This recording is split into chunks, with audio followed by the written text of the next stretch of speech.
विनती को आप सुन लीजिए।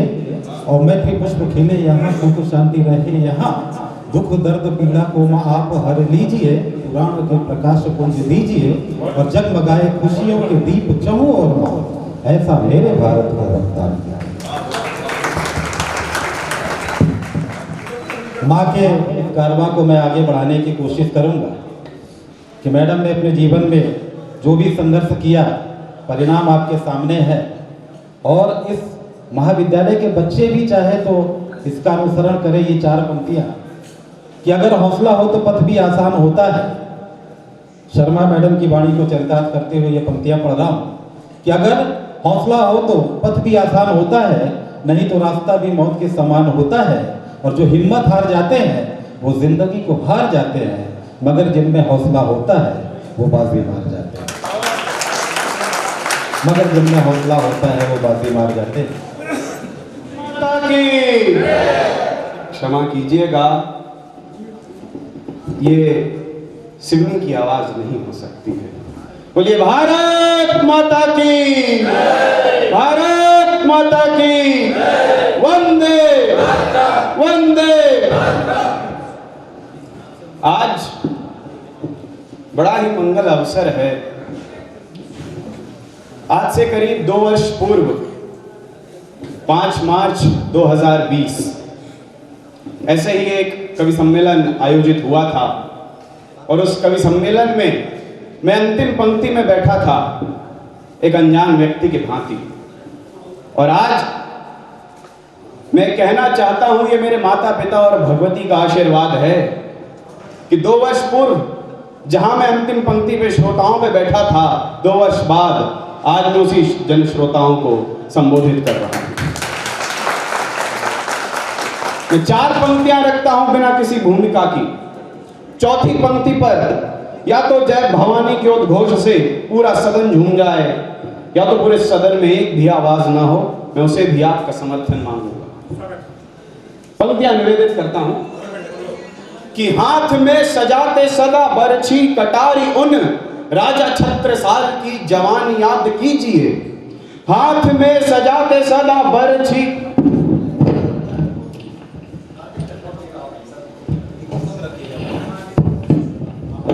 हाँ,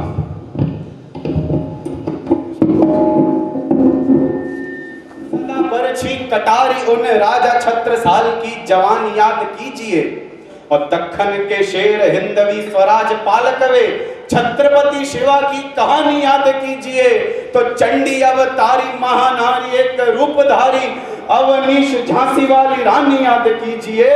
तो युद्ध भूमि मध्य रक्त में उबाल भरता जो, युद्ध भूमि मध्य रक्त में उबाल भरता जो, युद्ध घोष जय जय भवानी याद कीजिए।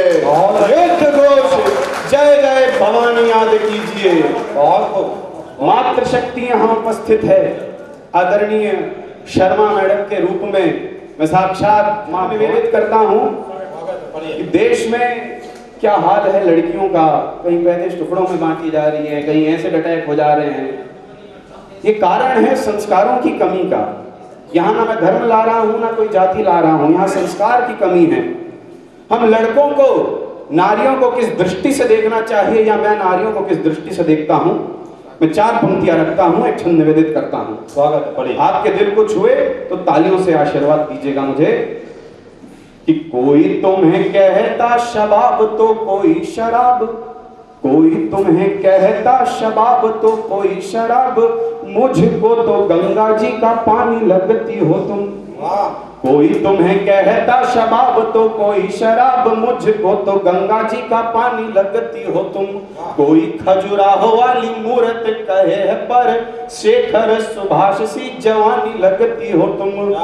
कोई मुमताज कहे, कोई लैला हीर कहे, कोई लैला हीर कहे, कोई मुमताज कहे, मुझको तो झांसी वाली रानी लगती हो तुम। और बाकियों को सुंदरी हसीना लगती तो मुझे शेर पे सवार माँ भवानी लगती हो तुम। शेर पे सवार माँ भवानी लगती हो। जैसे कि नारी अपना अपमान सह लेती है, किंतु अपने सुहाग का अपमान कभी नहीं सह सकती। एक प्रसंग है श्री रामचरितमानस का, वाल्मीकि रामायण का, उसके 53वें सर्ग के अरण्य कांड का। जब रावण मां सीता को उठा करके ले जा रहा होता है पुष्पक विमान में, सीता मां उनसे एक शब्द बात नहीं करती, किंतु जहां रावण श्री राम की तौहीन करने लगता है कि तुम्हारा राम वो तो एक पत्नी व्रतधारी था, तुम्हें मैंने चुरा लिया, तुम्हारा हरण कर लिया, वो कुछ नहीं कर सकता है, तब भगवती सीता अपना मौन तोड़ती है और जो रावण को जवाब देती है, एक स्वाभिमानी स्त्री को क्या जवाब देना चाहिए, मैं पंक्तियां निवेदित करता हूं कि दुष्टता मलिनता के नाथ मूढ़ रावण तू, राघव की वीर प्रभुताई नहीं जानता। मां सीता कहती है पुष्पक विमान में रावण से कि दुष्टता मलिनता के नाथ मूढ़ रावण तू, राघव की वीर प्रभुताई नहीं जानता। एक बाण में सहस्त्र दानवों का अंत करे, तुझ पे है काल निशा छाई नहीं जानता। तो महाकाई ताड़का की महाबली सेना संग मारीच की युद्ध में पिटाई नहीं जानता। तो ऐसे वीर राघव की पत्नी का हरण किया, ऐसे वीर राघव की पत्नी का हरण किया, अपने ही प्राण की विदाई नहीं जानता, अपने ही प्राण की विदाई नहीं जानता। अच्छा पढ़ रहे भाई, बहुत बहुत बहुत धन्यवाद। पहले कवि के रूप में आया हूं तो ये मेरा दायित्व बनता है कवि सम्मेलन को एक दिशा प्रदान करूं। मैं इन शक्कर के टुकड़ों के समक्ष एक राई के दाने के बराबर हूं। आपकी तालियां मुझे हौसला अफजाई देंगी कि मैं इस कवि सम्मेलन को शिखर तक पहुंचाने में एक छोटी सी भूमिका निभाऊं। हम कवियों को क्यों बुलाते हैं, छंद आप सब श्रोताओं के लिए रखता हूं कि तुलसी कबीर चंद्र बरदाई भूषण को, केशव को वाल्मीकि व्यास को प्रणाम है। तुलसी कबीर चंद्र बरदाई भूषण को, केशव को वाल्मीकि व्यास को प्रणाम है। तो रामधारी महादेवी नीरज सुभद्रा और हाथ रसी के वो परिहास को प्रणाम है। तो साहित्य जगत की जो नई नई कोपले हैं, साहित्य जगत की जो नई नई कोपले हैं, साहित्य में उनके प्रयास को प्रणाम है। और धर्म जागरण हेतु हम कवियों से लगी, राष्ट्र जागरण हेतु हम कवियों से लगे, आप जैसे श्रोताओं की आस को प्रणाम है, आप जैसे श्रोताओं की आस को प्रणाम है। भाई माहौल बना दिया, बहुत धन्यवाद, बहुत धन्यवाद। आदरणीयों के समक्ष काव्य पाठ करना अपने आप में बहुत सौभाग्य की बात है। यहाँ सूरज राय सूरज जी उपस्थित है, पंकज अंगार जी उपस्थित से परेशान है। कहीं भी हमें देश विरोधी नारे यही सुनने मिल जाते हैं, तो हमारा क्या दायित्व बनता है कि कहीं हम ऐसा सुने तो क्या करना चाहिए। मैं पंक्तियां निवेदित करता हूँ। एक छात्र नेता खड़ा होता है दिल्ली की यूनिवर्सिटी से, वो कहता है कि भारतीय सीमा पे जितने जवान हैं वे सब बलात्कारी हैं, तब मन में पीड़ा होती है। जब वे कहते हैं भारत तेरे टुकड़े होंगे, तब मन में पीड़ा होती है। तो एक छंद निवेदित करना चाहता हूं, आपके इर्द गिर्द अगर इस प्रकार की देश विरोधी नारे लगे तो आपको क्या करना चाहिए कि जो हमारी सीमा रक्षकों का अपमान करे, जो हमारी सीमा रक्षकों का अपमान करे, चाहे कोई भी हो उन्हें सरेआम डांट दो। माता भारती के लिए बोलते हैं अपशब्द, अवनीश उन्हें मत छोड़ो जीभ काट दो। तो देशद्रोहिता का अंकुरित हो रहा जो वृक्ष, वट वृक्ष बनने से पहले ही छांट दो। और कहते जो भारती के टुकड़े करेंगे हम, कहते जो भारती के टुकड़े करेंगे हम, काट काट कर उन्हें टुकड़ों में बांट दो, काट काट कर उन्हें टुकड़ों में बांट दो। वाह वाह। एक चीज बताओ अवनीश भाई, कोशिशें कितनी भी हो जाए हम अखंड है। वाह वाह। कौन से विश्व गुरु वाला रथ मिल के चलाएंगे, तो सूर्य तेज विक्रम के चंद्रगुप्त मौर्य और चाणक्य के सपने को मिल के सजाएंगे। तो एक छत्र नीचे अब लाए सर्व भारत को, एक ध्वज नीचे अब लाए सर्व भारत को, खंड खंड भारत को अखंड बनाएंगे, खंड खंड भारत को अखंड बनाएंगे। बहुत अच्छे अवनीश भाई। हमने अपनी शक्तियां भूल गई हैं आदरणीय गुप्ता जी। हम क्या है हमें नहीं पता है। हनुमान जी को भी उनकी शक्तियां याद दिलाई थी जामवंत जी ने। मैं एक छंद निवेदित करता हूँ कि हम क्या बहुत को सम्मान होना ही चाहिए। एक बार जोरदार तालियां हो जाए भाई अवनीश पाठक जी के लिए। कि हर हर महादेव घोष शंख नाद कर, मृदंग की ताल ठोक सैन्य बाढ़ देते हैं, और रक्त की उफान से जो काटते हैं रुंड झुंड, काली माँ को अरियों का मांस हाड़ देते हैं। तो सिंह बन रणभूमि जब हम कूदते तो शत्रुओं के उदर को चीर फाड़ देते हैं, और आंख जो उठी हमारी मातृभूमि की तरफ, ऐसे आतताइयों को जिंदा गाड़ देते हैं, ऐसे आतताइयों को जिंदा गाड़ देते हैं। हमारे देश के मुसलमानों पर लांछन लगाया जाता है, ये यहाँ का खाते हैं और वहाँ का गाते हैं। तो चार पंक्तियां मैं सद्भावना की रखना चाहता हूँ। ये अखिल भारतीय कवि सम्मेलन डीपी चतुर्वेदी कॉलेज में आयोजित होने जा रहा है। हमारे सिवनी शहर की सद्भावना देखिए कि तिलक वाला और दाढ़ी वाला एक साथ बैठकर इस कवि सम्मेलन का आनंद ले रहे हैं। बहुत अच्छे। तो चार पंक्तियां सद्भावना की रखना चाहता हूँ कि घर को वे बर्बाद नहीं कह सकते हैं, पाकिस्तान आबाद नहीं कह सकते हैं। घर को वे बर्बाद नहीं कह सकते हैं, पाकिस्तान आबाद नहीं कह सकते हैं, और 5 मर्तबा भारत पर सजदा करने वाले भारत मुर्दाबाद नहीं कह सकते। भारत मुर्दाबाद नहीं कह सकते। अब जो कहते हैं वो गद्दार है, जो कहते हैं वो गद्दार हैं। फिर गद्दारों को क्या करना चाहिए मैंने बता दिया। मैं पिछले महीने कवि सम्मेलन में था इंदौर में, विकसित नहीं हो पाया है। ये वही शहर है ना जहां अब तक रेल लाइन नहीं आ पाई है, ये वही शहर है ना तो जंगलों के बीच बसा है। तो मैंने कहा पत्रकार महोदय, स्वरूपानंद जन्मभूमि कण कण में जहां पवित्रता का वास है, शंकराचार्य स्वामी श्री स्वरूपानंद जन्मभूमि कण कण में जहां पवित्रता का वास है, तो कोई है किसी का भाई, कोई चाचा मामा, यहाँ स्नेह रिश्ते नातों का जी यहाँ मधुमास है। तो शहर से छोटे पर दिल के बड़े हैं हम। महोदय, मैंने उनसे कहा कि शहर से छोटे पर दिल के बड़े हैं हम, दिल में उमंगता की सजी महारास है। तो जंगलों के मध्य और घाटियों के मध्य हम, जंगल और घाटी के बीच कौन रहता है? जंगलों के मध्य और घाटियों के मध्य हम, शिवनी शहर महादेव का निवास है, शिवनी शहर महादेव का निवास है। बहुत अच्छे, बहुत को कि नमन करूं मैं काली चौक की माँ काली जी को, शुक्रवारिया के राजा राम को नमन है। जय हो। मैं आप सभी को शिवनी के सारे तीर्थ स्थल घुमाना चाहता हूँ कि नमन करूं मैं काली चौक की माँ काली जी को, शुक्रवारिया के राजा राम को नमन है।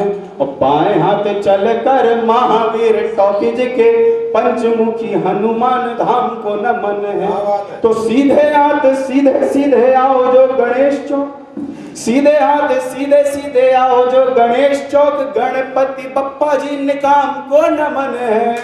और सोमवारी और मठ मंदिर के भोलेनाथ, शंकर मढ़िया मठ भोलेनाथ, सिवनी जिले के इस नाम को नमन है, सिवनी जिले के इस नाम को नमन है। और साहित्य के क्षेत्र में राष्ट्रीय कवयित्री, स्वतंत्रता संग्राम सेनानी सुभद्रा कुमारी चौहान ने जहां जन्म लिया, वो ये शहर बन तो पाया नहीं। वे पूरे देश घूमते रही, पूरे देश घूमते रही, किंतु उन्होंने जब सोचा कि अब मेरा जीवन काल यहाँ समाप्त हो रहा है तो मैं स्वर्ग की सीढ़ियां कहां से चढ़ूं, तो उनके मन में आया सिवनी जिला। यहाँ पर कलगोड़ी है जहां उन्होंने अपने प्राण त्यागे थे। मैं 4 पंक्तियां उस राष्ट्रीय कवित्री सुभद्रा कुमारी चौहान के ऊपर पढ़ता हूं कि अमर है काव्य रचना जो रची झांसी की रानी पर। यहाँ युवा बहुत मौजूद हैं, आप सब नहीं जानते होंगे, आपको बताया नहीं होगा कि हमारी स्थली, सिवनी स्थली राष्ट्रीय कवित्री सुभद्रा कुमारी चौहान की पुण्य स्थली है। अमर है काव्य रचना जो रची झांसी की रानी पर, सरल भाषा की गहराई सुशोभित है कहानी पर। त्रिधारा में मुकुल है और मोती भी बिखरते हैं, ये उनकी प्रमुख रचनाएं हैं। त्रिधारा में मुकुल है और मोती भी बिखरते हैं। सुभद्रा रक्त बहता है मेरे सिवनी के पानी पर, सुभद्रा रक्त बहता है मेरे सिवनी के पानी पर। बहुत अच्छे भाई, वाह। बहुत बहुत धन्यवाद। एक अंतिम कविता रख के अपनी जगह लूंगा।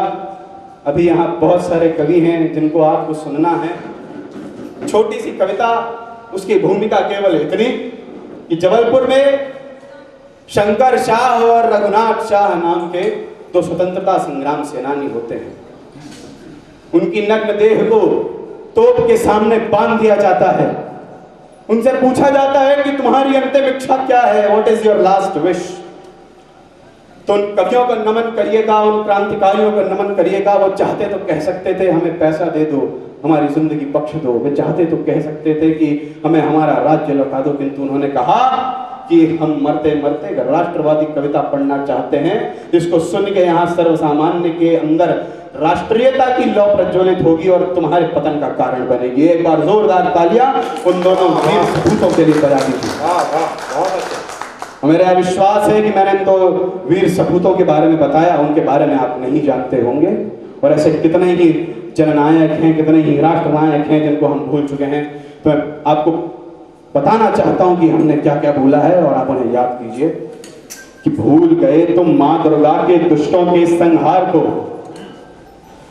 भूल गए तुम मां दुर्गा के दुष्टों के संहार को, भूल गए तुम महाकाली के रणचंडी अवतार को, भूल गए तुम ब्राह्मण भूषण परशुराम के क्रोध को, भूल गए तुम विष्णुगुप्त के स्वाभिमानी अवरोध को, भूल गए तुम वीर शिवाजी की भवानी तलवार को, अरे अफजल खान के उधर चीरते बगनखे के वार को, भूल गए तुम गुरु गोविंद के महाभयंकर तीर को, भूल गए तुम छत्रसाल बुंदेल केसरी वीर को, भूल गए तुम रानी पद्मिनी की जौहर की आग को, भूल गए तुम गोरा बादल के शीशों के त्याग को, भूल गए तुम महाराणा और चेतक की परिपाटी को, भूल गए तुम महाराणा और चेतक की परिपाटी को, भूल गए तुम लाल लहू से सज्जित हल्दी घाटी को, भूल गए तुम लाल लहू से सज्जित हल्दी घाटी को।